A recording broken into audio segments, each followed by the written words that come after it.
Selamat siang teman-teman semuanya. Nah, siang hari ini teman-teman, di hari pertama pelaksanaan Local Media Summit yang dihelat oleh Suara.com ini, kita akan belajar soal masalah fundraising strategi ya. Ini workshop fundraising strategi for media startup. Saya yakin di sini banyak teman-teman pengelola media lokal yang mendirikan media itu modalnya cuma satu, modal nekat, ya enggak? Modalnya cuma nekat gitu ya, nekat, tekad dan niat itu cuman.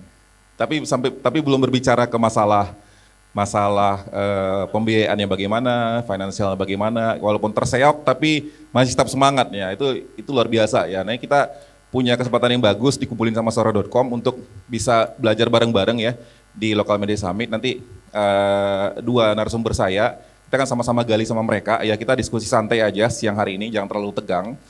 Karena kalau kita, apalagi udah bicara-bicara fundraising ya, kalau kita terlalu tegang nanti jadinya malah makin pusing gitu. Tapi gimana caranya kita bisa mendapatkan manfaat hari ini. Saya panggil dulu narasumber saya hari ini, ada Ko Henry Salim. Berikan aplaus dulu teman-teman. Silakan Ko. Mungkin bisa di sini Ko Henry. Ya. Beliau adalah CEO dari Tech Asia, benar ya Ko? Betul. Betul. Ini biasanya orang yang selama ini kita cuma dengar di berita doang, berita-beritanya ini orangnya hadir langsung di depan kita teman-teman. Ya. Ini beliau luar biasa mau hadir berbagi sama kita semua. Nah, narasumber saya yang kedua, saya panggilkan ke atas panggung juga Mbak Davi Asmarani. Berikan aplaus dong. Nah, beliau adalah founder dan pendiri ya dari CEO Magdalene. Nah, wanita di tengah biar kita agak sedikit, nah ya, jadi ada wanita di antara kita gitu ya. Oke, teman-teman, kita akan ngobrol soal fundraising strategi ya. Kalau kita lihat profil dua orang di depan ini yang bersama saya, ya, Tech in Asia ini kan seperti kita ketahui ya, mendapatkan fundraising terutama dari investor-investor ya Ko Henry ya. Betul. Dari ventures yang nilainya menurut saya juga termasuk salah satu yang ngikutin perkembangan Tech in Asia sampai akhirnya ngerasa kayak, ini gimana caranya nih bisa kayak Tech in Asia gitu ya. Sampai katanya ya nilainya cukup fantastis ya kalau misalnya kita rupiahkan begitu. Nah sementara Mbak Devi ini berbeda model bisnisnya, lebih ke arah Magdalene ke arah main di funding ya, Mbak Devi, benar nggak? Mix ya, oke lah. Nah, kita akan coba gali teman-teman. Nanti kalau teman-teman punya pertanyaan, saya akan buka sesi untuk kita bisa tanya jawab langsung dengan kedua narasumber di depan. Ya, selamat datang teman-teman yang baru datang. Silakan diambil tempatnya ya sambil kita ngobrol. Nah, di kesempatan pertama ini, saya pengen kasih kesempatan dulu ya. Masing-masing narasumber saya akan kasih kesempatan juga untuk sekitar 15 menitan untuk bisa, mungkin kalau ada yang mau dipresentasikan gitu, atau ada nanti kita bisa diskusi. Saya berikan waktu yang pertama untuk Ko Henry dulu. Silakan mungkin Ko. Nanti setelahnya kita akan tanya jawab dengan beliau-beliau berdua. Oke, salam kenal semuanya. Saya Henry. Untuk sekarang saya menjabat sebagai CEO Tech in Asia Indonesia. Dan hari ini saya diberi kesempatan untuk share mengenai fundraising strategi for media startup, right? Dan nanti saya akan share bagaimana caranya, tapi saya akan jujur saja bahwa itu semua di internet juga ada, right? Tapi yang akan saya coba bawakan lebih lanjut lagi adalah sebetulnya apa yang mereka benar-benar cari, gitu ya. Oke, mungkin bisa tolong ke slide selanjutnya. Oke. Nah, Tech in Asia sendiri kan dari 10 tahun yang lalu selalu ngomongin startup ya. Kita punya conference 2 kali setahun dengan tujuan juga mempertemukan startup dan visi gitu ya. Kebetulan kita juga udah di-invest 6 kali.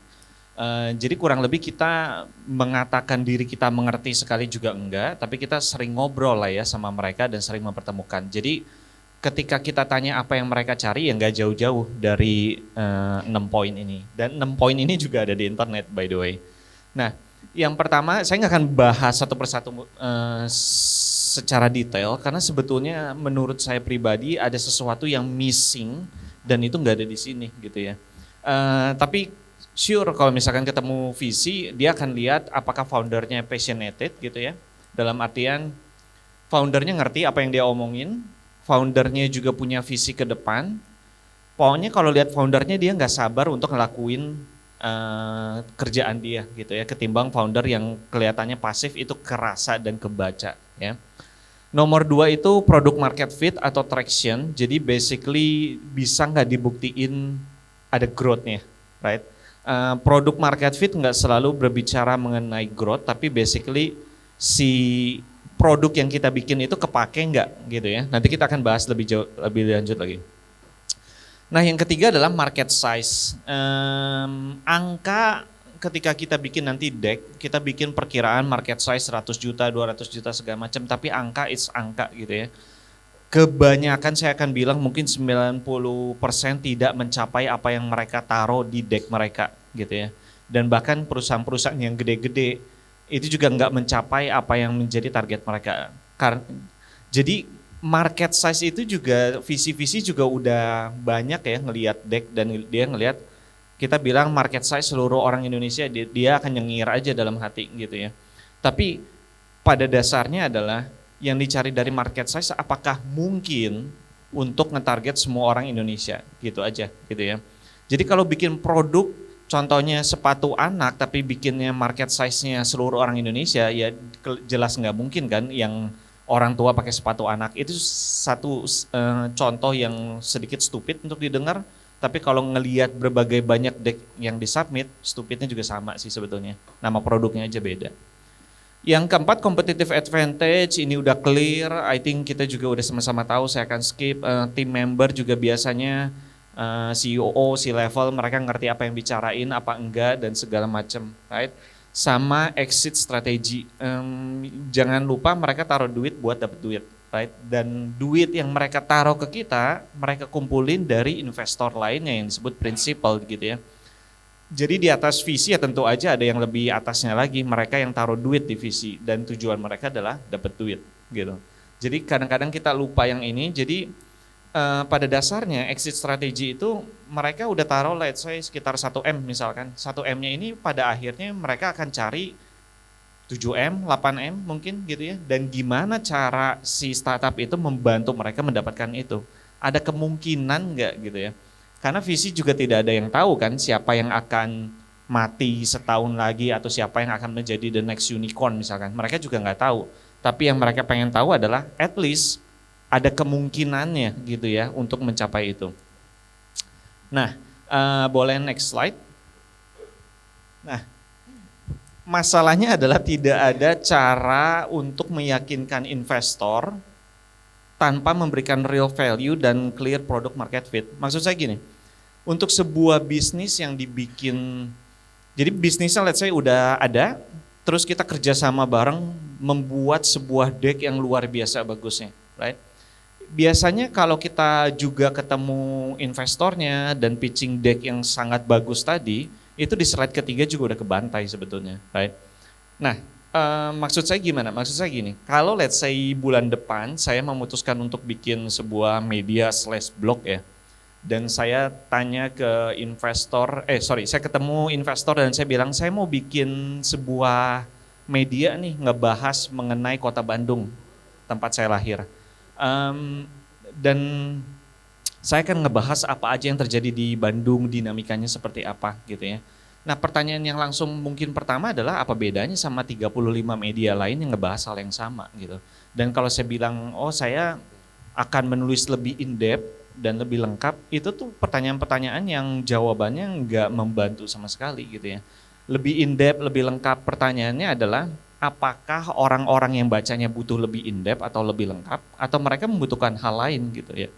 Nah, ketimbang bandingkan ini dengan ide seperti ini. Ini ide juga saya bikin secara random juga ya. Saya pengen bikin sebuah media di Bandung, tapi saya mau menyasar anak-anak mudanya dengan membahas hal-hal yang relevan ke mereka gitu ya. Hal-hal relevan yang penting buat anak muda, seperti contohnya misalkan pekerjaan, right? Tempat nongkrong mereka, apa yang mereka pakai dan segala macam.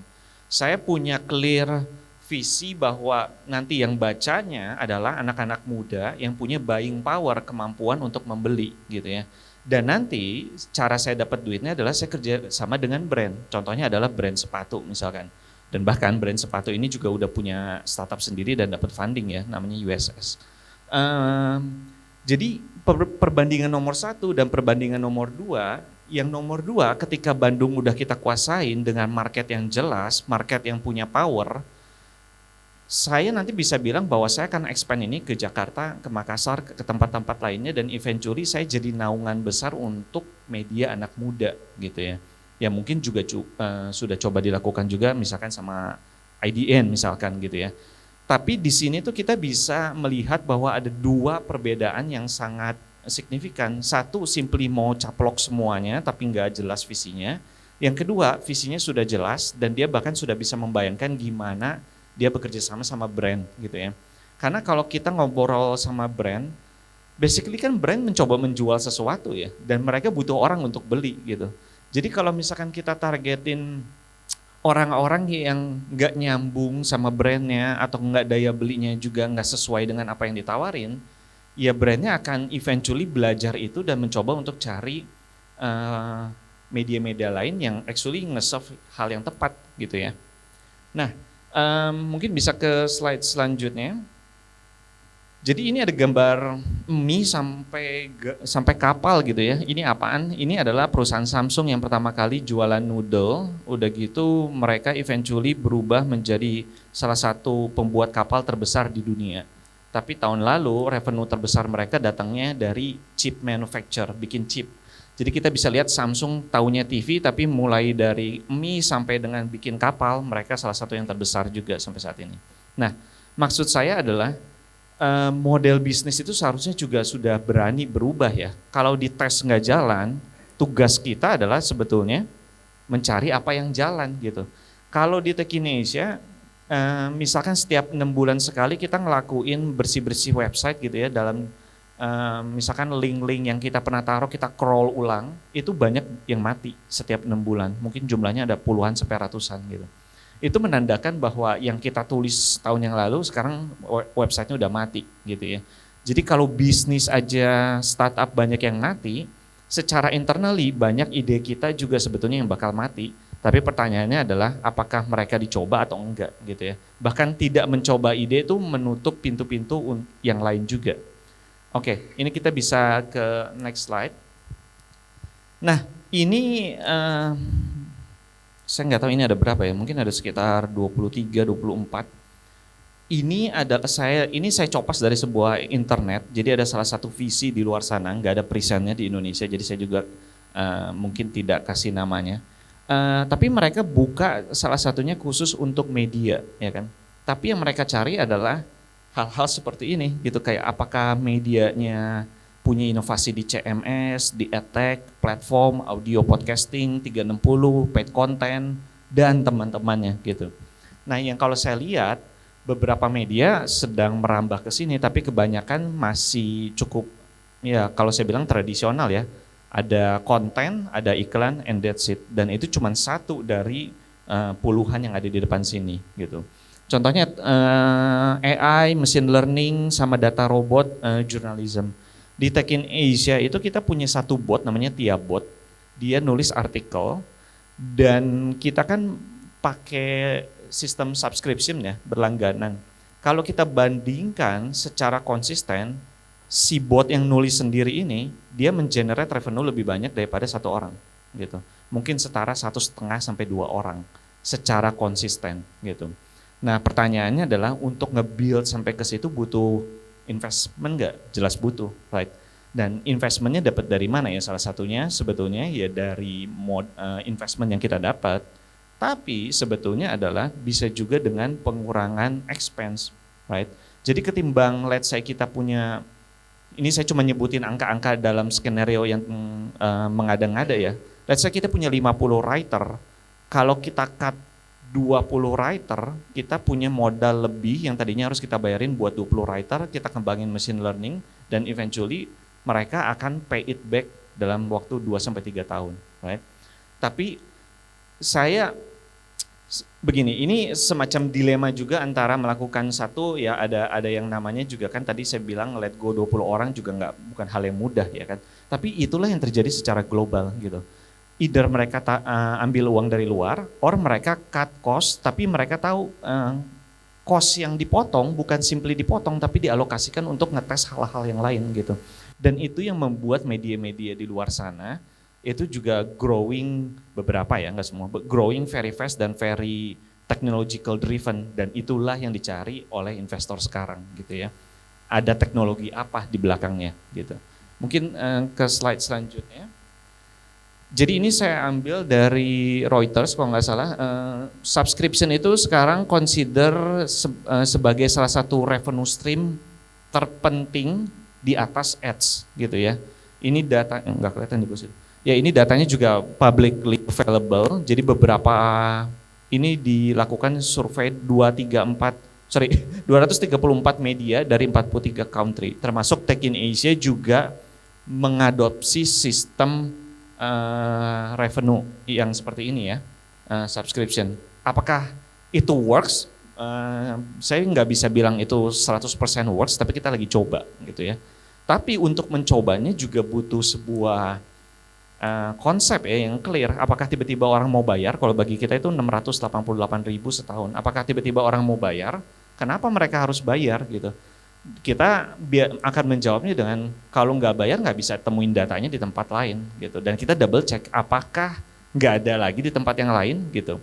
Nah itulah yang membuat kita masih bisa mencoba. Saya nggak bisa bilang kita berhasil, tapi kita masih bisa mencoba itu. Right? Next slide mungkin. Oke, New York Times salah satu pemimpin subscription terbesar di dunia, 10 juta pelanggan subscription dan katanya mereka akan achieve goal target mereka dengan mengakuisisi The Athletic. The Athletic ini tuh sangat menarik sekali, ini jadi salah satu inspirasi kita. The Athletic itu pada dasarnya adalah portal berita olahraga, right? Portal berita olahraga yang berbayar dan salah satu yang terbesar di dunia gitu. Nah, kalau basically ini bisa dibaca, dicari aja di internet. Jadi pada dasarnya cerita mereka adalah mereka juga berantem sama ratusan blog olahraga lainnya ya kan. Tapi mereka memutuskan untuk mencoba sesuatu yang baru, mereka tarik orang-orang yang very analytical dan mereka konsepin beritanya benar-benar ada analitiknya, ada datanya dan segala macam dan mereka taruh di belakang paywall. Cara mereka gerak adalah langsung pertama di kota-kota terlebih dahulu gitu. Contohnya kalau misalkan kita sandingin sama yang di Indonesia ya, bahas sepak bola tapi di Bandung dulu dengan ngumpulin fans-fans di Bandung dulu. Kecil memang, tapi udah gitu dia pindah ke Malang, Jakarta dan segala macam sampai pada dasarnya The Athletic menguasai ya the whole continent itu, right? Itu cara kerja mereka sampai pada akhirnya diakuisisi oleh New York Times gitu. Oke, silakan bisa lanjut.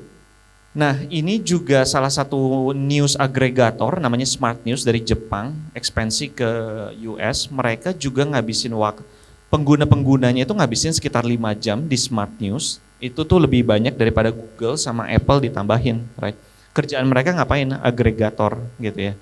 Nah, maksud saya ngasih tahu ini adalah bayangan kita sebagai media itu tuh tidak harus jadi tidak harus jadi orang yang produce the newsnya.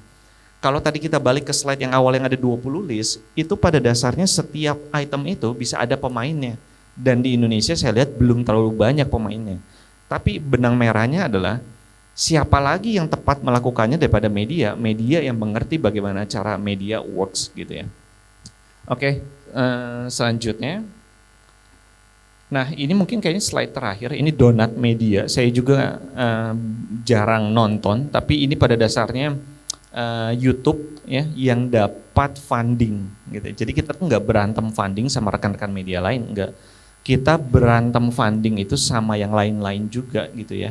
Contohnya kalau di luar sana ada Donat Media, di Indonesia kalau saya nggak salah Corbusier juga dapat funding juga gitu untuk podcast dia gitu.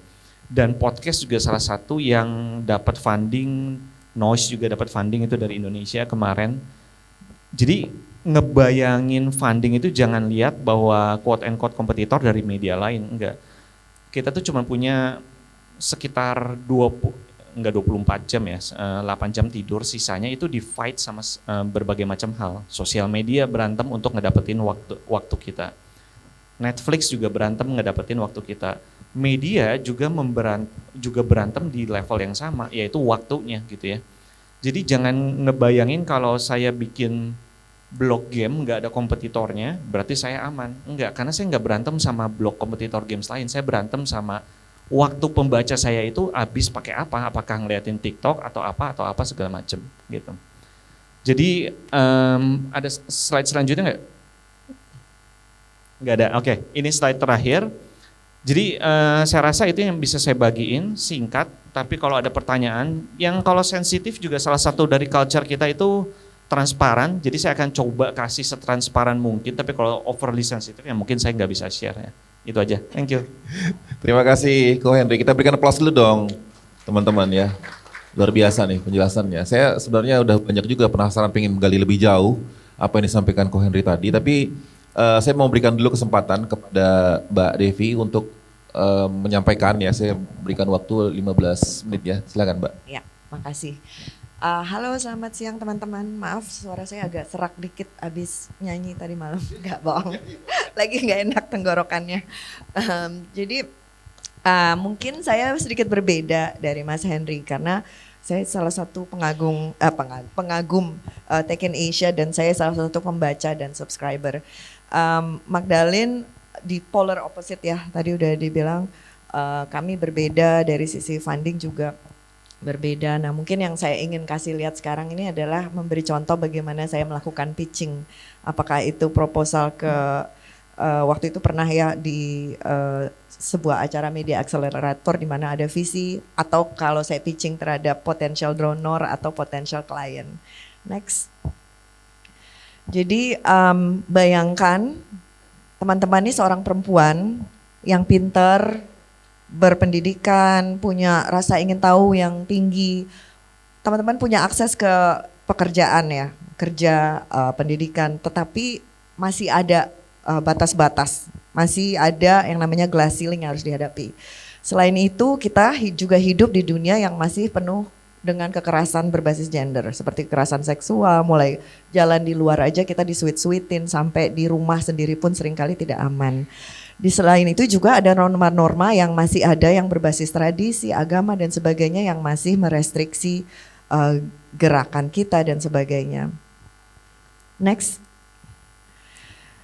Di sini juga ada oportunitas, di sini juga ada kesempatan. Salah satunya adalah mungkin ada sekitar 12 juta audiens perempuan yang masuk ke dalam kategori tadi yang saya berikan.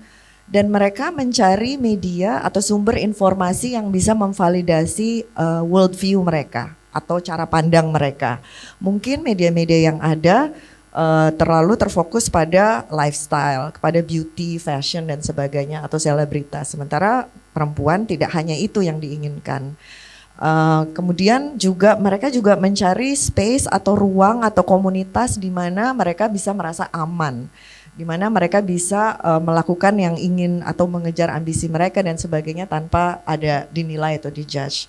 Di saat yang sama juga brand-brand global termasuk yang di lokal juga sudah mulai ada perubahan dalam cara memandang mereka, bagaimana mereka berkomunikasi terhadap konsumer mereka. Tidak lagi mengikuti atau melanggengkan norma-norma yang merugikan gender tertentu, maksud perempuan dalam hal ini, tapi mereka ingin dilihat terdepan dalam nilai-nilai yang lebih progresif seperti kesetaraan gender dan sebagainya. Di sini bisa dilihat Nike salah satunya sudah sekian lama selalu membawa citra bahwa olahraga itu bukan hanya ranah maskulin gitu, tapi juga perempuan. Nah, ini adalah saat yang tepat untuk mendukung media yang memberdayakan perempuan. Next. Nah, di sini saya akan memperkenalkan Magdalene. Jadi Magdalene itu adalah majalah online atau media online yang bilingual yang mengedukasi, memberdayakan dan mendorong agar masyarakat bisa menjadi lebih setara lewat jurnalisme berbasis solusi. Next. Ini pilar-pilar kami. Jadi saat ini atau pada saat kami mulai ada, pada saat itu memang kami satu-satunya media yang serupa. Mungkin saat ini sudah ada meskipun dalam scope yang lebih kecil, tapi ini adalah pilar kami. Jadi konten yang berkualitas tinggi, yang memberdayakan, pemikiran-pemikiran, mempromosikan pemikiran yang progresif dan kritis. Kemudian jurnalisme berbasis solusi dan menyediakan platform untuk komunitas untuk berbagi perspektif mereka dan pengalaman mereka. Karena kami yakin bahwa berbagi pengalaman itu memberdayakan. Next. Nah ini saya akan bla-bla-blain ya, karena ini untuk memperlihatkan salah satu produk-produk konstruktif jurnalisme kami. Next. Dan ini salah satu vertikal Magdalene, Women Lead by Magdalene, yang fokusnya tentang perempuan perempuan pekerja, kesetaraan gender dan kepemimpinan perempuan. Kami mempunyai beberapa proyek-proyek yang berbasis data jurnalisme. Nanti saya akan merangkai ini bagaimana ini hubungannya dengan funding ya. Next. Dan kami juga memiliki produk-produk podcast. Dan tentunya kami ada di media sosial, kebanyakan media sosial. Yang besar adalah Instagram dan saat ini kami sudah mulai merambah ke TikTok. Oke, mungkin sampai situ dulu. Nah setelah itu biasanya saya akan memberitahu traction Magdalene ya, berapa audiens kami, siapa saja demografinya dan sebagainya. Dan nah nanti terakhirnya tentu akan memperkenalkan siapa saya sendiri. Seperti tadi Mas Henry bilang, bagi investor atau donor atau siapapun yang penting tuh siapa sih yang pemimpinnya, sebagaimana kompeten dia dan sebagaimana passionate dia. Jadi itu penting. Nanti terakhirnya biasanya saya agak-agak ngomong tinggi tentang diri saya, bukan ngomong tinggi tapi untuk meyakinkan gitu. Nah teman-teman mungkin itu sedikit cara saya memperkenalkan, dan tentunya akan berbeda siapa yang saya targetkan. Misalnya saya ngomong sama investor yang mana belum banyak karena saya kayaknya belum pernah benar-benar melakukan fundraising untuk investasi, tapi biasanya kepada donor, calon donor atau calon klien. Karena Magdalene tuh mempunyai bisnis model yang cukup diverse ya. Jadi mungkin saya kasih sedikit backgroundnya bagaimana ada Magdalene. Jadi tahun 2013 saya mendirikan Magdalene bersama teman saya Hera, dan pada saat itu benar-benar dari uang kami, dari kantong kami, dan cuman bermodal kayak 20 juta gitu. Setelah itu selama beberapa tahun kami menjalankan Magdalene dengan bantuan anak-anak magang, dan kami tetap bekerja melakukan pekerjaan masing-masing. Saya punya kerjaan sebagai konsultan, kadang-kadang bisa 4-5 proyek bersamaan, dan itu kami tetap keluar dari kantong sendiri. Pada saat itu bisnis model masih belum terlalu kelihatan karena saya bukan dari dari background bisnis ya. Namun setelah 1-2 tahun saya pikir kita sudah harus punya revenue yang kita generated, meskipun kami belum full time di Magdalene. Jadi kami mendirikan sebuah kayak bisnis unit di dalam Magdalene, dan yang mana itu seperti creative agency gitu. Jadi kami melayani pesanan, karena saya juga memang lama menjadi konsultan yang mana saya melakukan banyak project dan sebagainya. Jadi kami menyediakan project-project seperti menulis, creating content dan sebagainya. Lalu ketika funding pertama datang itu adalah grant yang cukup besar dari Media Development Investment Fund, MDIF, yang memang sebuah organisasi yang berfokus pada membantu demokratisasi di suatu negara lewat medianya. Dan dari situ kami bisa mulai menjalankan, mulai beroperasi secara full. Artinya saya meninggalkan pekerjaan-pekerjaan lainnya dan saya menjadi full time CEO dan editor in chief di Magdalene. Nah, disinilah mulai kita melihat tantangannya. Teman-teman pasti tahu ya di sini sebagai media-media startup ya. Tantangannya adalah ya itu tadi yang Mas Henry bilang, saingan kita tuh bukan hanya media lain, tapi saingan kita influencer, saingan kita Deddy Corbuzier, Aukarin, siapa segala macam gitu ya. Saingan kita juga tentunya ada Netflix, ada Viu, ada Drakor, apa segala macam. Jadi kita harus bisa mendapatkan mata ini. Jadi inilah yang menjadi penting, siapa sih kita itu, apa sih yang kita tawarkan yang benar-benar berbeda. Bagi Magdalene yang berbeda adalah perspektifnya. kita bisa ngomongin soal body goals. Kalau media perempuan biasa ngomongin body goals adalah badan lu bisa bagus sebelum misalnya liburan ke Bali biar bisa pakai baju seksi atau bikini atau apa. Kalau di Magdalene kita ngomongin body goals bukan tentang itu gitu. Kita ngomongin tentang bagaimana kita punya persepsi yang sehat terhadap badan kita. Kayak gitu. Jadi persepsi itulah yang membuat Magdalene berbeda dari media-media perempuan lainnya yang kebanyakan hanya berfokus pada lifestyle dan sebagainya. Nah, pada awalnya memang susah untuk mengedukasi. Saya ingat banget ketika saya baru aja nih Magdalene baru setahun 2 tahun dan kita punya salah satu kolumnis dan ketemu sama kolumnis ini, dia dari Amerika dan dia juga penulis. Dia ngomong ke saya, Magdalene bagus ya, tapi terlalu aktivis. Menurut saya nggak akan lama lah kalian. Teman-teman tahu ya kalau ditantang gitu kan kita malah kesel kan, jadi malah tertantang. Jadi saya pikir wait, you'll see, saya bilang gitu. Dan ini seberapa tahun kemudian kami tetap ada. Intinya adalah, tapi itu juga mendorong saya untuk berpikir. Memang kita nggak bisa terlalu aktivis, quote unquote ya. Kita adalah jurnalis, produk jurnalistik gitu, media.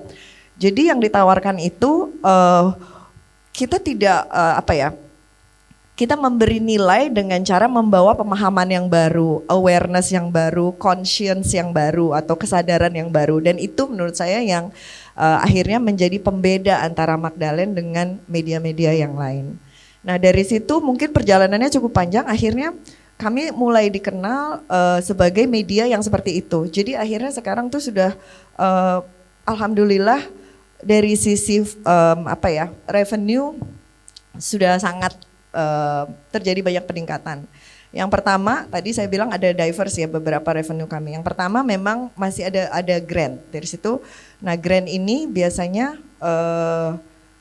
ada 2 jenis kan ya. Ada grant yang berbasis program. Jadi dia menawarkan nih kami ada program misalnya tuh kamu menulis tentang iklim atau apa nanti atau apapun temanya nanti kami dapat itu.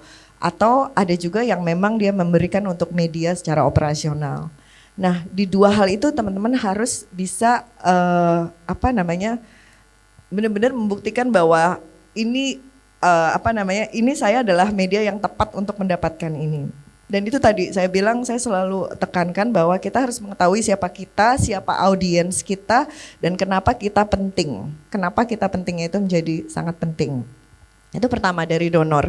Jadi sejak beberapa tahun terakhir ini memang kami mendapat beberapa grant, misalnya ada yang dari even yang kecil-kecil juga saya sangat menerima dengan senang hati ya. Misalnya ada dari Google, dari mana.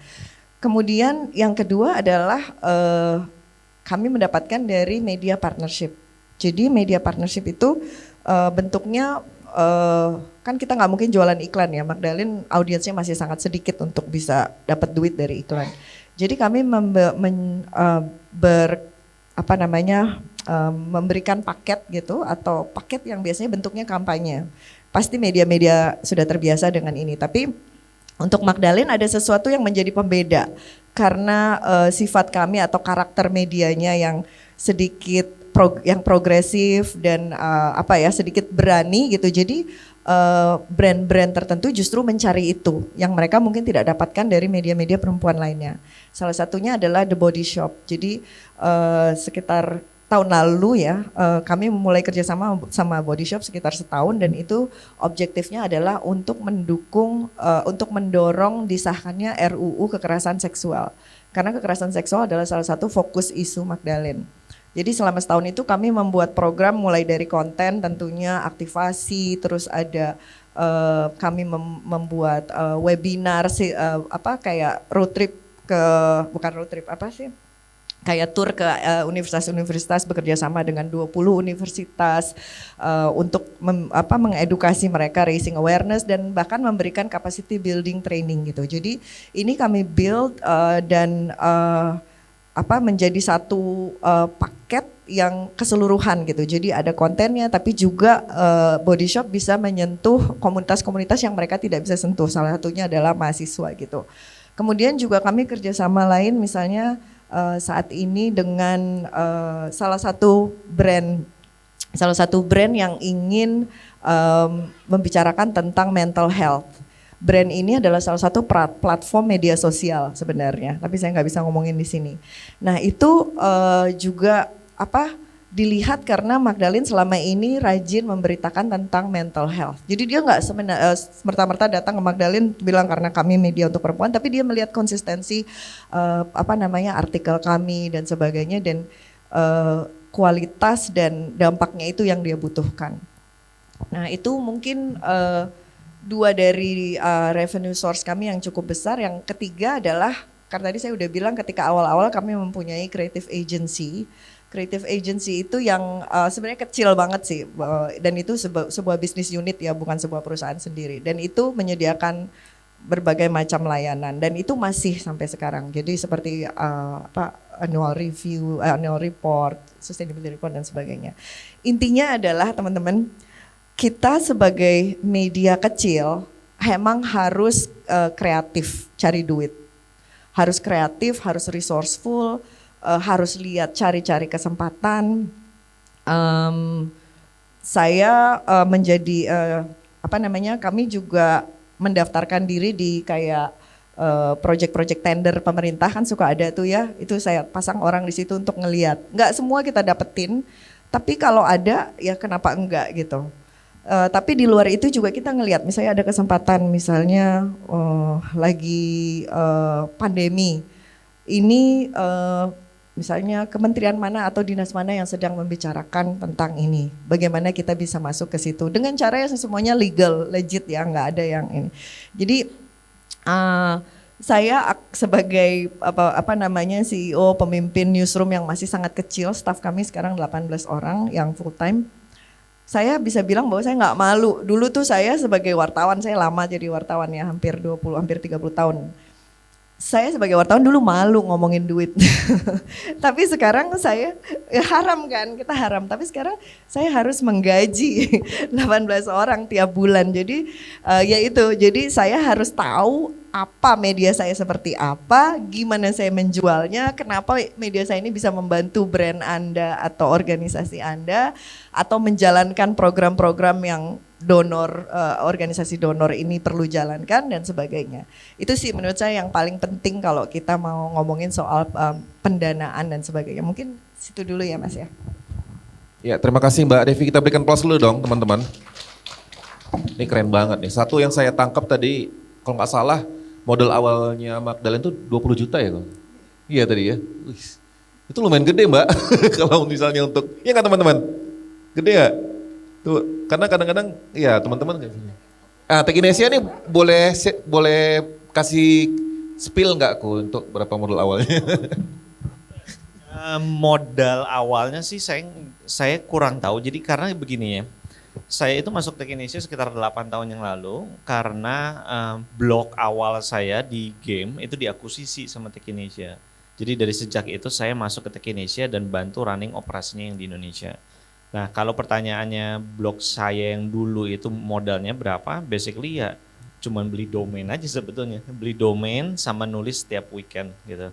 Tapi eventually it's catching up sampai ke titik di mana kebetulan Tekinesia waktu itu mau expand ke games dan ngelihat kita salah satu yang juga cukup ya in terms of traffic kita nggak komplain lah ya, satu tulisan bisa 15 juta page view hanya satu dan kita punya ratusan gitu. Jadi eventually diakuisisi dan kita juga saya dan partner saya juga waktu itu dapat funding dari dari salah satu dari salah satu lokal investor yang bahkan dulu namanya bukan yang seperti yang terkenal sekarang gitu. Ini terjadi sekitar 10 tahun yang lalu gitu. Oke, berarti domain hosting ya modal awalnya ya, kalau boleh kesimpulan dari penjelasan panjang lebar ya, kira-kira ya. Jadi teman-teman ya media lokal yang modal awalnya tuh cuma domain hosting, jangan kecil hati ya, karena ternyata Tekinesia juga modal awalnya juga modal domain hosting, gitu. Sama kayak kebetulan kami dulu di Kabar Medan modal awal untuk bikin itu cuma 300.000, makanya saya bilang Magdalene gede modal awalnya 20 juta gitu ya. Itu modal. Iya, itu masih bayar logo Mbak. Kita logo minta tolong teman desain kan. Ya, oke teman-teman, saya akan berikan termin pertama untuk pertanyaan penanya untuk 3 orang. Ya, silakan boleh mengacungkan tangannya. Saya akan buka termin pertama untuk 3 orang. Ya, satu dari sudut belakang, kiri. Silakan. Teman-teman, ini jarang-jarang lo bisa ngobrol langsung sama 2 narasumber hebat ini. Teman-teman boleh dibantu mikrofonnya, teman-teman. Oh, udah, silakan. Perkenalkan 2, sebentar ya Mas. Ada lagi nggak? 2 nih. Sebutkan namanya, Mas, dari mana, media mana? Tes. Ya, saya selamat siang. Saya Agam, saya dari media trustTV.id di Makassar. Mbak Debbie, udah kedua kali kita ketemu. Mbak, saya mau nanya bagaimana di awal-awal Mbak Debbie itu mendapatkan komunitas untuk yang kemudian nanti menuju, karena gini, isu perempuan, anak dan yang Mbak kelola di Magdalene itu kan tidak semua di circle kita itu yang mungkin sama visinya dengan gitu. Nah, kira-kira kiat-kiatnya untuk mendapatkan komunitas itu di awal seperti apa, Mbak? Sampai nanti dia menuju seperti Magdalene sekarang. Ya. Ya, sebentar Mbak Devi, saya kumpulin dulu pertanyaannya. Silakan Mas di depan satu lagi. Silakan perkenalkan dari Mas Agam tuh ya soal komunitas tuh ke Mbak Devi. Cek. Ya, bismillahirrahmanirrahim. Assalamualaikum warahmatullahi wabarakatuh. Nama saya Sal dari Portal Media dari Makassar juga, sama dengan Mas Agam. Penjelasan tadi tuh saya mikirnya sepertinya yang ditekankan adalah betapa pentingnya perbedaan. Berbeda kemudian menjadi hal yang sangat penting buat klien lah kalau saya bisa bilang begitu. Persoalannya adalah buat media lokal, agensi-agensi itu di Jakarta semua, Mbak. Iya kan? Agensi-agensi brand itu di Jakarta semua. Jadi kesannya adalah kami harus apa istilahnya? Tunggu tetesan dari pusat. Iya, kami harus nunggu dulu agensi. Saya nunggu ya di daerah ya. Kesannya sangat tergantung. Akhirnya seperti waktu workshop yang pertama tadi, akhirnya media lokal tuh kesannya sangat tergantung pada pemerintah lokal. Iya, ada baiknya, ada buruknya juga sebenarnya. Ada solusi untuk itu. Solusi Ya, apa nih Mas? Solusi jangan tergantung dengan Pemda. Ya bukan Apa, solusi tenda. Ya supaya enggak nunggu tetesan Oke, itu. menembus agensi ya. Iya, menembus agensi lah. Mau ditanyakan ke siapa nih? Siapa aja Oke. saya jawab. Atau Nanti sekalian satu-satu ya, siapa Bu tahu Hendri, kayaknya. ada kontak yang bisa dikasih. Nah, inilah gunanya kita berkumpul di Local Media Summit ini, Mas. Terima kasih, Jadi terima kita kasih. saling kenalan ya, sesama teman-teman juga nanti minta kontak narasumber, tapi sama teman-teman juga bisa kontak ini. Siapa tahu ada agensi yang hadir ya, kita bisa dapat kontaknya juga gitu. Ada lagi teman-teman yang mau bertanya? Atau lagi? Silakan. Ya, silakan dari sudut sayap kanan. Sebutkan namanya, dari mana, Mas? Dari mana jauhnya? Dari IKN, Pak. Dari IKN? Iya. Wih, kayaknya udah KTP IKN ya? Silakan. Selamat sore teman-teman, saya Aceh Mukaram dari Pontianak, Kalimantan Barat. Saya belajar sih di ini data.id. Jadi memang begini, kalau berbicara tadi Tech in Asia terus Magle, data.id juga hadir ketika ya sebenarnya untuk memberikan, cuman akhir-akhir ini ya sangat sulit memang jujur aja. Karena saya ngebangun di di kampus gitu, kemudian untuk teman-teman kampus awalnya, tetapi lama kelamaan ya ini harus dibenerin gitu. Tetapi di tengah perjalanan ya sama tuh kayak bapak tadi itu, memang iya di daerah kita rasain gitu, kita menunggu titik irisan sebenarnya irisan dari agensi yang ada di Jakarta, sementara kita tidak punya orang di Jakarta. Ini juga masalah. Berbicara ke Pemda, waduh, gontok-gontokannya minta ampun, maaf aja. Berbicara soal kelas bawah, kelas atas juga ada. Gitu. Belum lagi berbicara asosiasi. Di sana ada banyak banget ya asosiasi, entah apa, entah berantah namanya apa gitu loh. Nah ini juga masalah sebenarnya gitu loh. Terus berbicara soal modal, sama, saya juga modal semangat lillahi ta'ala gitu loh. Jujur aja, jujur aja, modal semangat lillahi ta'ala. Hingga sekarang kami bangun terus tuh, bagaimana, ya ini sebagai tabungan gitu. Saya tidak bisa memberikan apa-apa terhadap kalian, maksudnya ke teman-teman mahasiswa, tapi suatu saat kalian juga kalau jadi presiden, ya ini kenangan saya bilang gitu. Ini dia kenangan. Jadi gitu, permasalahan di daerah media lokal ya begitu, salah satunya ya media gitu. Jadi, Yang mau ditanyakan apa? nah, jadi gini, ada nggak sih model yang bisa segera, cepat dan terukur kayak apa tadi gitu loh? Itu mimpi saya sebenarnya. Ada nggak sih gitu loh? Kalau bisa pakai kapal jet gitu loh Pak. Kalau jangan pakai kelotok, kalau di kami ada kelotok gitu loh. Ada nggak sih gitu loh? Kalau ada saya mau juga. Seperti apa gitu loh. Terima kasih. Oke. Medianya apa Mas? Mas, medianya apa? Inidata.id Pak. Apa? Inidata.id. Ini data. Ya, betul. Ini data.id. Mas tadi apa medianya? Portalmedia.id. Belakang tadi Mas Agam trusttv.id ya.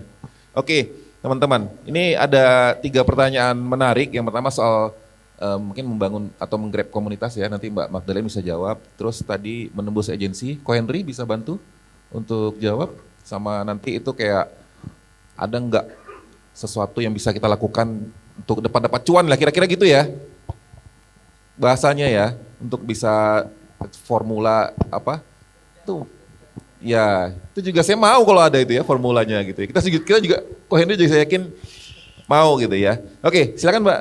Oke, David soal dulu. komunitas. Emang komunitas itu bagian yang paling penting untuk Magdalena dan salah satu quote unquote jualan kami. Dan awalnya tentu susah, tapi seperti saya bilang ketika awal kami muncul, Magdalena itu sangat berbeda dari media-media perempuan yang ada, sehingga itu jadi menarik perhatian orang. Sampai ada yang pada saat itu kami masih dalam bahasa Inggris, sampai ada yang bilang ini media dari Indonesia atau dari luar negeri sih gitu. Nah itu satu.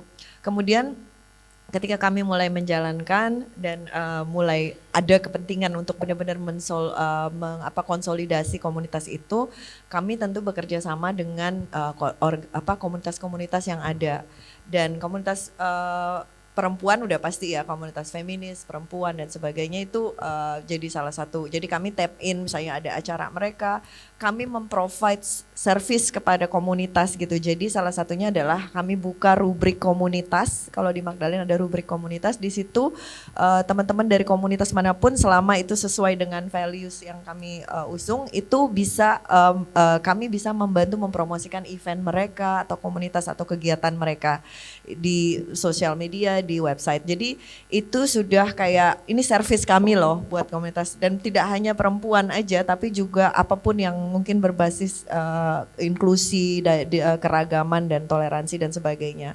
Itu satu ya. Kemudian tentunya juga di dalam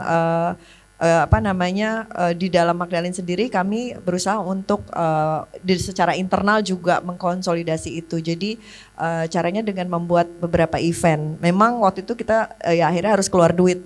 Ada yang dapat sponsornya tuh pun dikit banget. Mungkin cuman break event aja gitu ya. Ada juga yang memang kami sengaja ya udah kita keluar duit untuk ini, kita bakar duit sedikit gitu dengan event yang kecil-kecilan untuk mendapatkan komunitas itu gitu. Jadi ada beberapa cara. Nah dari situ juga kami tentu tetap menggunakan media sosial ya. Jadi media sosial kami Instagram itu bukan hanya untuk Instagram, Twitter dan sebagainya, tapi terutama Instagram bukan hanya untuk mempromosikan konten-konten kami, tapi juga untuk menciptakan konten sendiri dan untuk menciptakan percakapan. Jadi listen itu salah satu pilarnya Magdalena, karena kita merasa banyak perempuan yang merasa tidak didengarkan gitu. Jadi seringkali kami melempar pertanyaan dan membuat ada percakapan di situ, lalu kami buat konten tersendiri. Nah di luar itu kami baru-baru ini juga yang mungkin sekitar 2 bulan yang lalu membuat komunitas di Telegram, komunitas Magdalena di Telegram. Ini belum terlalu belum terlalu termobilisir, tapi ini penting gitu bagi kami untuk punya, sudah ada terwadahkan gitu. Dan ini anggotanya tuh bukan hanya di Jakarta aja, tapi di macam-macam di seluruh Indonesia, seperti itu Mas. Oke, mungkin untuk menembus agensi, Ko Henry bisa kasih Oke. pencerahan ke Iya. kita dan teman-teman.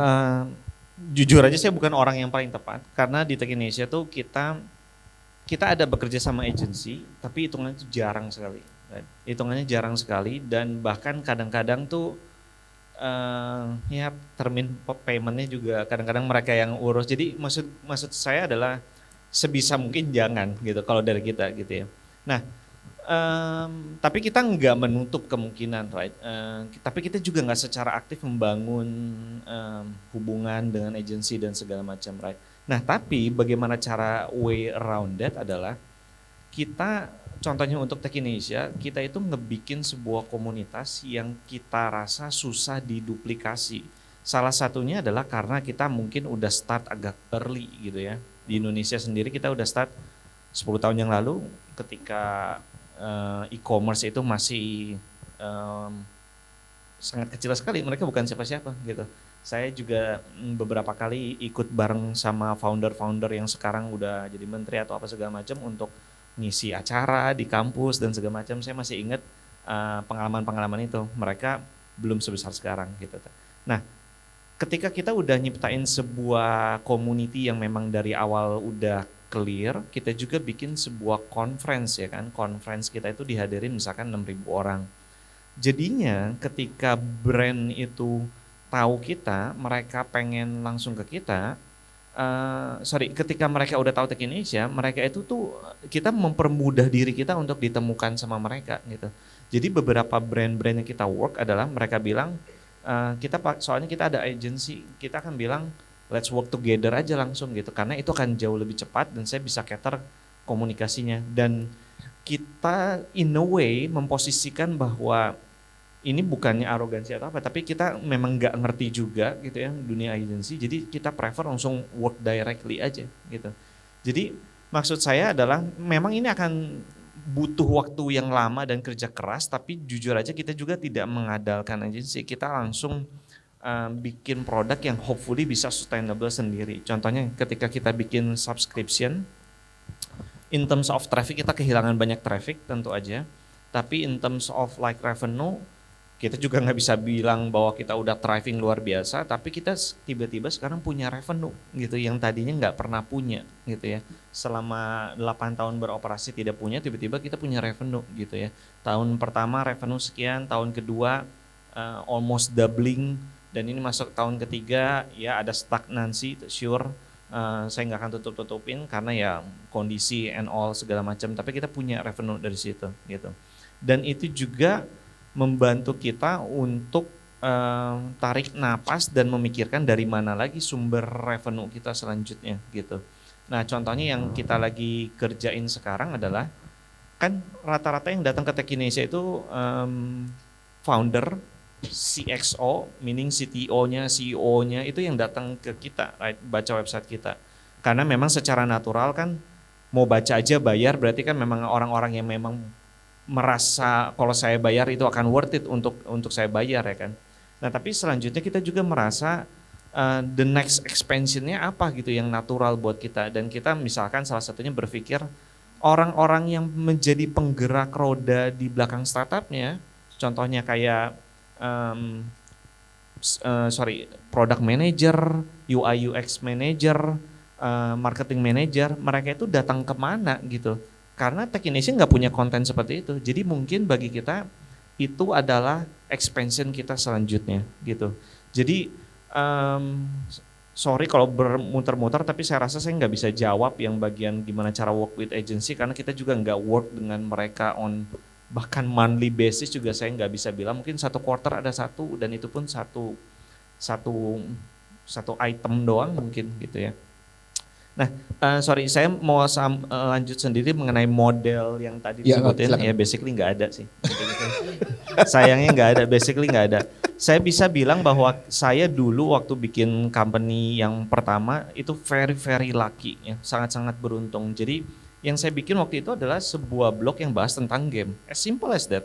Dan di situ sudah ada 15 blog gaming lainnya, right? Tapi yang kita lakukan berbeda adalah kita bahas game mobile. Nah, masalahnya adalah game mobile di saat itu tidak ada yang memandang sebagai sesuatu yang serius. Tapi yang mereka tidak ketahui adalah Android itu sedang merajalela, right? Semua orang tiba-tiba punya handphone dan segala macam, dan tentu saja mereka perlu games di dalamnya gitu ya. Jadi di titik puncak kita itu salah satu blog gaming dari Indonesia tapi terbesar di Southeast Asia gitu. Itu sempat ada momen seperti itu. Sehingga para para pembuat gamer tuh nyantumin nama kita di App Store mereka karena menurut mereka bisa diliput di kita oke gitu. Itu dibangun dalam waktu sekitar 1 tahun lebih 6 bulan sebelum akhirnya diakuisisi oleh Tekinesia. Tapi saya akan bilang itu 100% luck.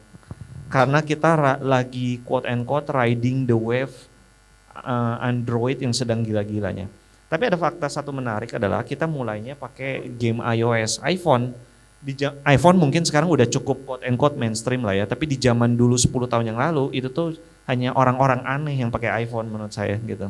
Dan kita termasuk orang aneh itu, dan selama 3-4 bulan pertama itu tuh jumlah traffic paling hitungannya belasan ribu. Suatu hari kita memutuskan bahwa Android itu memang jauh lebih accessible, harganya lebih murah. Kita banting setir lah ya ke game Android, dan ya dengan climbingnya luar biasa. Kita tuh ada momen di mana setiap bulan harus nambah server tuh 3 juta, tambah 5 juta karena trafficnya terus down karena traffic itu gitu. Jadi kalau pertanyaannya adalah sekarang saya keluar dari tempat saya kerja dan saya harus buka sesuatu yang baru, saya nggak akan jauh-jauh dari satu, kalau saya misalkan punya misi tertentu yang saya percaya ya saya akan lakukan itu. Right? Tapi kalau goal saya adalah simply mau get the audience sebanyak-banyaknya, saya akan cek sekarang lagi trennya apa. Honestly itu susah dilawan kalau ngomongin tren gitu ya. Tapi sekali lagi ketika saya ngomong politik tentu aja menarik ya, udah ada 18 media lain, pembedanya apa gitu. Itu yang jauh lebih penting untuk nyari pembedanya apa gitu. Ya. Jadi untuk ngobrol-ngobrol soal gaming gitu ya, Ko ya. Kan kalau image-nya media untuk bahas gaming tuh identik dengan cuman bahas cheat gitu. Yang audiens tuh kan suka kayak dia baca hanya untuk lihat cheat yang bisa untuk lompat level atau apa gitu. Nah, Tekinesia itu main kayak gitu juga atau ada sesuatu yang lain yang dilakukan yang membedain sama media-media yang lain yang awal-awal gitu ya? Iya, itu pertanyaan bagus sekali. Jadi awal-awal nggak ada pembedanya. Awal-awal tidak ada pembedanya. Juga bahas cheat juga. Iya, kurang lebih sama, right? Kurang lebih sama. Tapi jadi pembeda kita adalah yang lain tuh bahas game PlayStation sama PC, kita bahasnya fokus yang Android sama iOS, mobile gaming. Tapi seiring waktu kita juga mulai ngelihat beberapa orang ngelakuinnya. Lalu yang jadi pembeda apa? Nah, kita tuh waktu itu salah satunya adalah menurut kita kualitas. Tapi kualitas itu sangat susah, right? Kualitas itu sangat susah untuk kita bisa judge bahwa kita jauh lebih berkualitas. Yang kita lakuin adalah ngelihat proses ke dalamnya. Jadi ada satu cerita yang saya suka share. Kita bikin satu artikel game Android terbaik. Isinya cuma 10 game Android terbaik. Kita bikinnya sekitar 6 minggu. Dibikin 4 orang, 2 editor, setiap orang harus mainin sampai tamat. Dan nanti eventually 4 orang ini berantem untuk nentuin, kan 4 orang bawa masing-masing 10. Masing-masing akan berantem, kenapa yang itu bisa masuk, kenapa yang saya pilih gak bisa masuk. Dan ini teks 6 minggu, dikerjain tadi begitu banyak orang, dan secara gaji ya bisa dihitung lah. Harganya berapa itu artikel gitu ya, lebih dari mungkin sekitar lebih dari 30 juta untuk generate satu artikel itu, right? Singkat cerita mungkin in total hampir 60-70 juta page view, satu page itu doang gitu. Karena orang tidak bisa menemukan list yang lebih bagus lagi karena kita sendiri juga 6 minggu. Nah di akhirnya setelah kita mau rilis, kita tanya ke calon pembaca kita, gimana menurut kamu? Dan di situ kita ngabisin another 2 minggu. Karena dia bilang gini, ini gamenya bagus-bagus tapi nggak ada yang bisa saya mainin. Kenapa? Karena ukurannya besar-besar, lebih dari 2 giga. Handphone saya nggak muat gitu ya. Terus kita tanya salah satu gamer, dia bilang ini terlalu cowok semua. Yang kita tanya cewek gamers. Dan itu tuh membuat kita merancang ulang dari awal, ulang-ulang terus seperti gitu, nggak dipublish-publish. Bandingkan ini dengan penulisan di mana orang merasa oh ini 10 yang terbaik menurut saya, cari infonya di internet 3 jam kemudian disubmit gitu. Ya orang juga bisa tahu bedanya di mana gitu. Dan prinsip itu yang terus kita pakai sebetulnya. Gitu. Iya, memang kalau 10 tahun lagi kayaknya di gaming mobile gitu ya kan masih agak jadul gitu ya, grafisnya juga masih low spec apa segala macam. Tapi sekarang udah gila-gilaan kan, udah bahkan Genshin Impact tuh sampai HP kita kalau nggak benar-benar spek high end, Benar. HP kentang wah Betul. ngeloading awalnya aja susah kan. Betul. Oke, teman-teman terima kasih. Saya buka termin kedua. Kalau ada yang mau bertanya, ya nih, nah makin panas kan, 1, 2, 3. Oke, nah kan tadi saya tuh awal suruh tanya kan, nggak ada yang mau nanya. Sana dulu nih. Nanti kalau ada waktu lagi, kita akan, ya yang cewek dulu nih, yang mana tadi? Ladies first, ladies first. Mana tadi yang nanya, ada nggak? Saya dulu ya, apa? Iya, boleh Mas ya. Ya nanti gantian ya Mas ya. Nanti habis Oke, ini Mas nanti. Selamat sore semuanya, saya Afi dari beritabaik.id. Saya mau nanya sama Mbak Debbie. Sama seperti Mbak Debbie mungkinnya di Magdalene bahwa value yang kita punya itu berbeda dari yang lain. Kemudian market, nggak semua orang mau baca berita yang baik-baik. Karena saya juga pernah dalam perjalanan ada yang nyinyir ke saya, emang laku jualan berita baik karena seperti itu. Nah, kami tuh selalu menawarkan value kepada klien-klien kami, tapi mungkin kurangnya adalah mungkin kami kurang bisa mengkonversi dari sebuah value menjadi harga atau sebuah campaign yang bisa ditawarkan ke klien. Nah, ada tipsnya nggak Mbak? Itu aja, terima kasih. Ya, lanjut dulu pertanyaan kedua. Silakan tadi Mas yang pakai, iya Mas di ujung dulu, yang pakai kupluk. Sebutkan namanya tadi. Dari mana? Terima kasih, saya Dudi dari kapol.id. Saya tertarik ke Mbak Devi dua-duanya gitu. Jadi kalau Mbak Devi sama Kohen ini kan isunya itu spesifik ya, perempuan gitu. Kemudian Kohen di games. Nah kami ini di lokal kan campur-campur nih. Campur sari gitu. Campur ya. apa? Ya kayak begitu-begitu. Apakah ini juga bisa, ya ada peluang untuk mengundang ya gado-gado nih kami gitu. Apakah harus banting setir juga nih? Kayak kok Andy kan dari iOS ke Android kayak gitu-gitu. Nah kami juga apakah harus banting setir atau bagaimana? Apakah ada cara lain supaya ya passion kami juga tetap terjaga gitu, terukur dan terarah begitu. Terima kasih. Iya, campur sari ya, campur-campur, ada rilis Pemda, rilis polisi segala macam. Pokoknya rilis lah semua ya. Satu lagi silakan. Iya, sebelah sini dulu ya. Nanti termin berikutnya yang dekat kamera Mas. Nanti termin ketiga kalau misalnya ada waktu saya buka lagi untuk bertanya. Sebutkan namanya dari mana?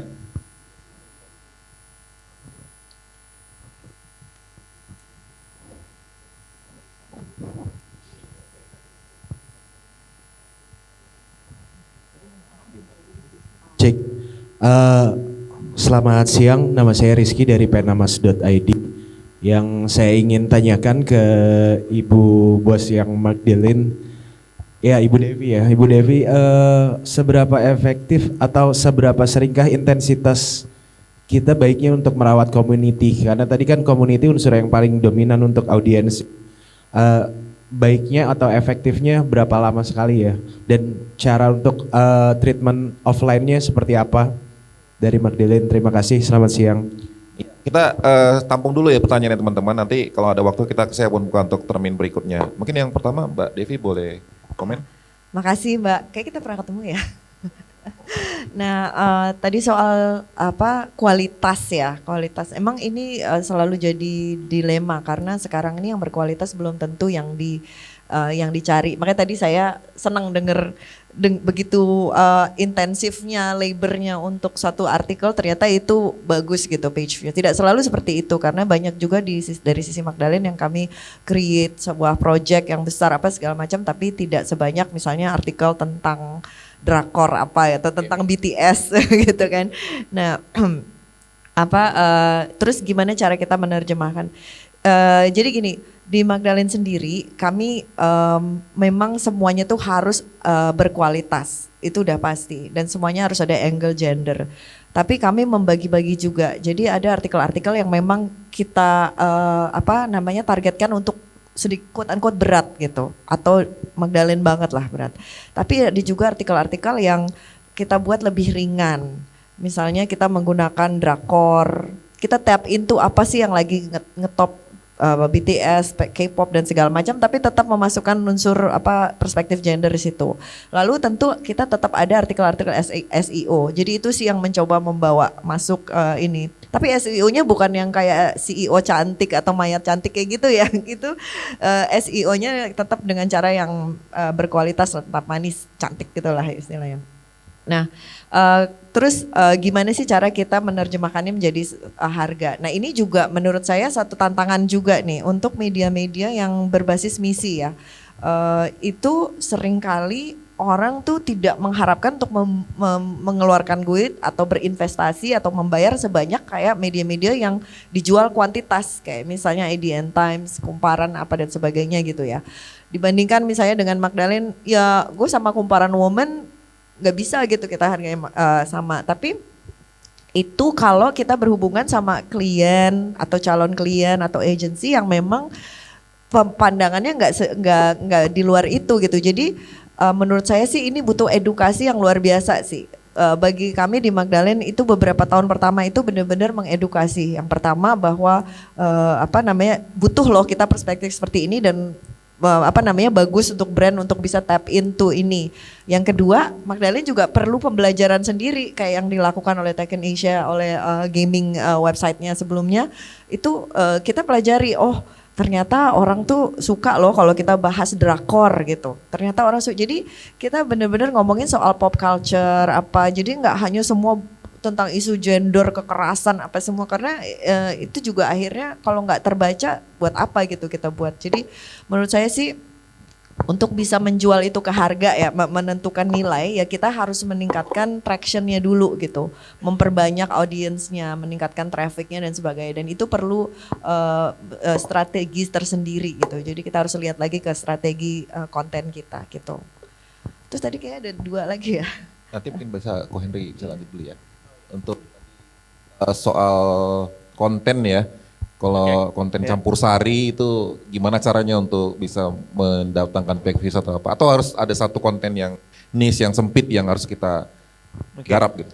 Itu pertanyaan bagus tapi jawabannya susah karena di Tech in Asia sendiri kita yang tadi games tadi kita bicarain itu udah nggak ada lagi. Kita kill gamesnya di titik tertingginya gitu. Kenapa? Karena kita nggak ngerti harus diapain trafficnya, right?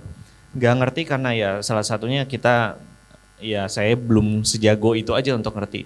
Tapi in terms of business kita jadi punya 2 demografi. Satu CEO, COO, CTO datang ke kita, venture capital, government, yang satu gamers gitu kan. Jadi ada 2 sisi yang berbeda banget. Ketika kita pitching ke klien, dia nanya, saya selalu jelasin ada 2 besar ini, dia selalu nggak ngerti harus ngapain tuh sama yang gamer gitu, right? Dan karena organisasinya masih satu, itu tuh agak sedikit memperibet beberapa hal lah ya. Contohnya misalkan editorialnya sharing gitu ya, nanti dia harus prioritasin yang mana dan begitu banyak kerumitan. Eventually kita decide bahwa yang games kita kill gitu. Jadi ada beberapa orang yang kita serap, ada beberapa yang kita berpisah gitu. Tapi keputusan itu berat tapi penting for the business karena goal kita adalah satu, prioritas kita adalah pembaca kita, dan yang kedua adalah si company itu sendiri, dan itulah kita decide untuk cut si games. Nah, gamesnya udah nggak ada, kita lagi fokus ngomongin startup dan teknologi. Terus kita juga mencoba untuk ada momen di mana kita coba bahas handphone, tapi kita dengan mindset yang baru. Handphonenya kita harus dengan tulisan yang berkualitas juga, sama-sama kita bikin yang gamesnya. Menariknya adalah satu tulisan tentang handphone itu generate PV-nya gede sekali dan kita juga cukup happy. Tapi sekali lagi balik lagi ketika kita lihat angkanya, jumlah usernya, oh ya tambah gede. Tapi ketika kita mencoba untuk mengerti mereka siapa, mereka adalah orang-orang yang kita tidak inginkan. Tidak inginkan bukan karena status mereka atau segala macam, tapi kita tuh biasa ngobrol sama brand, contohnya misalkan kayak brand integrator sistem atau enggak sebuah venture capital. Mereka nggak pengen orang-orang yang lagi nyari handphone terbaru apa, mereka nggak bisa gunain itu. Jadi itu juga kita cut juga gitu. Jadi ujung-ujungnya adalah kita punya visi bahwa kita mau A dan jangan lupa kita kumpulin si orang-orang A. dan secara reguler kita melakukan audit. Orang-orang yang datang ke kita masih A atau udah mulai B atau mulai C gitu. Kalau kita tidak ngelakuin audit itu, jumlahnya bertambah, servernya makin mahal, ketika jualan itu yang susah gitu. Sekarang kalau saya jualan, kasarnya adalah kamu mau ketemu sama 100 C-level, kita bisa deliver itu gitu. Karena itu aja pembaca kita, nggak ada yang lain-lain lagi gitu. Kita juga nggak kesulitan untuk ngelakuin campaign di mana-mana segala macam karena pembaca kita sendiri kita mapping satu persatu dan 70% C-level. Sisanya mau jadi C-level. Dalam artian mereka mau bikin startup gitu. Jadi dengan mengenal user kita dengan high level detail itu tuh akan ngebantu ngarahin bisnisnya mau kemana gitu. Jadi mulainya dari situ dulu sih menurut saya. Cuman di akhir hari ngelihat angkanya growth tapi nggak ngerti kenapa, itu yang pelajaran yang salah satu yang terbesar yang pernah saya alami lewat games dan juga review end user teknologi gitu ya, customer teknologi lah gitu. Ya, jadi sebenarnya media lokal itu juga nggak haram ya kalau mau bereksperimen bikin konten-konten yang khusus terutama yang disukai oleh audiens gitu. Khusus untuk yang apa, maaf? Maksudnya gini, kalau jadi gini, di media lokal itu kan teman-teman banyak kontennya tuh lebih kepada kayak misalnya kayak rilis-rilis dari pemerintah daerah atau polisi, kriminal gitu-gitu ya teman-teman ya. Seputaran itulah ya, tapi nggak pernah tuh misalnya bahas gaming atau apa gitu, tapi boleh-boleh saja berarti media lokal untuk coba diversifikasi konten itu ya. Saya akan really suggest untuk ngelakuin itu sebetulnya gitu. Saya akan ngelakuin suggest karena ketika ada 20 berita yang sama, mereka harus memilih yang mana di Google. Nomor 1 ya peringkat 1, 2, 3, lalu apa yang terjadi sama yang ke-17 gitu. Nah jadi salah satu caranya adalah menjadi peringkat 1 tapi di pencarian yang orang nggak cari gitu ya, atau nggak banyak cari, ya tapi ranking 1 gitu. Udah dari situ ya silakan expand ke tempat-tempat lain gitu. Ya, jadi silakan teman-teman ya kalau mau explore. Jadi campur sari itu nggak salah ya, tapi kita bisa juga bikin konten-konten yang mungkin lebih disukai oleh pencari ya kira-kira gitu ya. Betul. Nah, betul. Kalau saya boleh terakhir tambahin, salah satu yang suka kita lakuin adalah ngobrol sama pengguna kita. Actually minta tanya mereka punya nggak waktu untuk sejam untuk ngobrol sama kita. Kalau ke conference kita minta waktu interview. Kita tuh tanyain, ini contoh yang menarik ya satu kok. Masih ada waktunya nggak? Sorry. Masih. Oke. Kita tanya, kenapa baca Tech in Asia? Jawaban mereka adalah biar saya updated. Nah, kan itu terlalu dangkal ya. Saya tanya lagi, kenapa pengen updated? Dia bilang biar nyambung sama event-event lainnya. Kalau dia ke event gitu ya. Terus saya tanya, kenapa dia ke event? Karena dia pengen ngenalin produknya ke VC. Jadi ujung-ujungnya dia pengen dapat funding dengan cara baca Tech in Asia. Nah, dengan mengetahui ini, saya bilang kenapa kita nggak bikin aja langsung event funding gitu. Jadi kita menyelesaikan masalah mereka langsung ketimbang mereka masuk ke kita tapi sisanya nyari-nyari sendiri gitu. Itu efek ngobrol ke customer yang gede sekali sih. Ya, mungkin kalau boleh cerita sedikit ya teman-teman. Kami juga di Kabupaten Medan tuh kayak bikin ada satu konten, dia bahas Korea, namanya Koreatainment gitu ya. Dan itu bentuknya video gitu.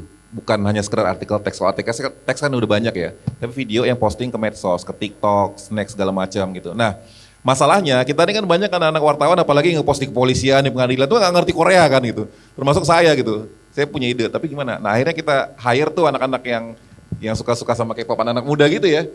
Nah, sekarang dia jadi presenter apa dan ternyata secara views apa-nya tuh bagus gitu. Jadi ya silakan aja kalau teman-teman mau eksperimen-eksperimen seperti itu ya, jangan terlalu terkungkung dengan apa yang selalu kita kerjakan selama ini yang hanya berkaitan dengan pemerintah daerah atau apa gitu ya. Eksplorasi aja, mungkin teman-teman ada punya minat apa gitu ya, dan harus ada SDM yang mengerjakan ya. Kadang-kadang kita punya ide tapi SDM-nya nggak ada, itu juga sulit gitu. Mungkin satu lagi tadi, Mas tadi nanyanya apa Mas, lupaan? Nggak di belakang tadi soal memaintain komunitas ya? Memaintain komunitas ya, mungkin Mbak Ya. Devi bisa Simpel jawab. aja sih, semampu kita. Kalau misalnya resource-nya banyak, ada orang yang punya punya tim sendiri, itu oke banget bisa di maintain secara regular ya. Regularnya sebisa kita. Kalau saya dari pertama memang sudah ada satu orang community engagement yang saya taruh, dan community engagement ini dia biasanya menghubungkan antara konten sama bisnis. Jadi kadang-kadang ada kebutuhan dari bisnis, ada kebutuhan konten, ada juga memang kebutuhan untuk community. Tapi tujuannya dia adalah untuk membangun dan memaintain. Nah, maintainnya itu berapa sering kita cari-cari opportunity aja, misalnya lagi ada event ini, lagi ada hari apa gitu, kita coba untuk create sebuah event di situ atau sebuah aktivasi atau apa, tapi yang pasti jangan dibiarin dingin, nggak ngapa-ngapain gitu.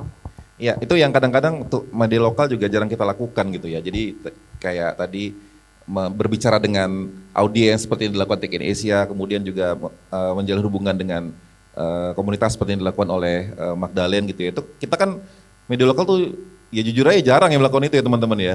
Kita hanya posting, upload, selesai udah. Kita nggak mau mikir siapa audiens kita segala macam. Kita nggak pernah analitik apakah ada yang baca segala macam gitu ya. Paling baca ya lihat analitik, Google Analytics udah gitu. Tapi kita nggak pernah bertemu dengan audiens kita gitu ya. Nah ini saya juga dapat pencerahan nih dari beliau berdua nih. Oke, saya buka sesi pertanyaan terakhir teman-teman untuk 3 penanya. Ini waktu kita tinggal sedikit lagi ada. Oh udah N ya. Gak kelihatan tulisannya Mbak, belakang banget. Oke, karena sebenarnya pengen berdiskusi lebih panjang teman-teman, tapi panitia membatasi kita ya. Nanti kita bisa lanjut sambil ngopi, sambil apa, di bawah juga ada kantin sepertinya ya. Saya ucapin terima kasih untuk Ko Henry. Nama belakang kita sama ternyata, tapi beda nasib. Kemudian ada Mbak Devi juga, terima kasih. Sebelum kita kembali ke tempat masing-masing, mungkin dari panitia ada plakat katanya mau dikasih. Siap. Kita berikan aplaus dulu dong untuk 2 narasumber keren kita hari ini ya. Ilmunya ini luar biasa, tercerahkan kita hari ini gitu.